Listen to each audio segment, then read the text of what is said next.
I thought I would put together a thread here to provide some information on and a place to discuss this particular type of breakup. I've had relationships end because of it along with a few of my friends. In addition, I've had friends be the ones stricken with this syndrome, so I've seen how it plays out from both sides. Hopefully, I can provide a little insight to help those of you going through this type of breakup. The more we understand something, the more comfortable with it we become and the less scary it seems. In my opinion, outside of infidelity, this is one of the toughest types of breakups to go through. It seemingly comes out of nowhere, seems to have no rhyme or reason behind it, and it can strike even the best of couples. In your run-of-the-mill breakup, there's usually an identifiable reason or set of reasons that led to the split, such as personality conflicts, fighting, different life goals, etc. These breakups are also difficult, but I've always found them a bit easier to cope with because you can identify a cause to the effect. Not so with the grass is greener syndrome. It's like going through a root canal even though your teeth are perfectly healthy. This syndrome usually tends to fall on women within the age range of 20 to 25. It happens to men too, but seems to be less often. It usually happens in a long-term relationship when the couple is about to make a much larger commitment to each other, such as an engagement or marriage. It's as if the mixture between the person's young age and the thought of making such a huge commitment almost makes them want to go on the relationship equivalent of the Amish's Rumspringa. Some of the classic symptoms of this are as follows. Reasons for the breakup are contradicting or sound like the dumper is grasping at straws for reasons. As if they are trying to convince themselves of it too. Not much warning that something is going on before the actual break.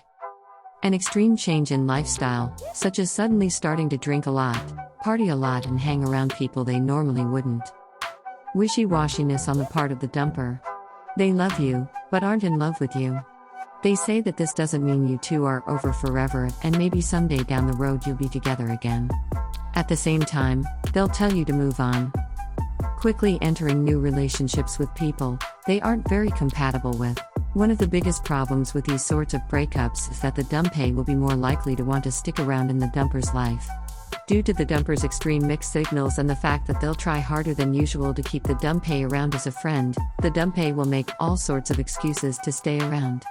They'll say things such as she's just confused, so we're going to remain friends and see what happens. These sorts of breakups need to be treated like any other kind of breakup. Give the dumper as much space as possible and gracefully bow out of their life. The thing to keep in mind is that in these sorts of breakups, the dumpers themselves don't have any sort of answers to give. They're usually just as confused about the situation as the dumpee. This often adds more pain to the dumpee because they're just looking for some sort of reason as to why they're being hurt so badly and get completely frustrated when the dumper can't give them one. They think the dumper may be acting cruel or like the dumper is hiding something from them. This is usually not the case. The dumper isn't giving any answers because they don't have them. Now for the good news. If the dumpee does completely exit the dumper's life and resist the temptation to remain friends, the chance that the opportunity for reconciliation will arise is actually quite good.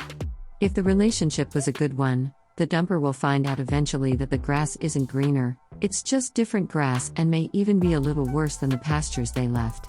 However, that doesn't mean that a reconciliation will happen.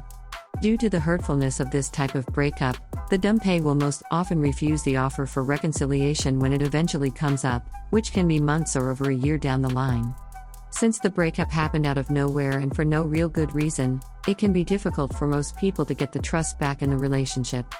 The fear that they'll suddenly be dumped out of nowhere will hinder the relationship from developing into anything. This is why I said the opportunity for reconciliation is a lot higher and not that actual reconciliations are common for these types of breakups. So, my heart goes out to all of you enduring this particular type of breakup. Just remember, it's not your fault and it's not the dumper's fault, either. It's just due to human nature and unfortunate sets of circumstances. No amount of picking your ex's brain will result in any sort of meaningful answers to the questions that plague you. Just remember that this is a phase and it doesn't last forever. So, as long as your ex is in this phase, all you can do is go about living your own life and making yourself a better person. If anyone has any questions, I'll be happy to give you my opinion on the matter. Good luck, everyone.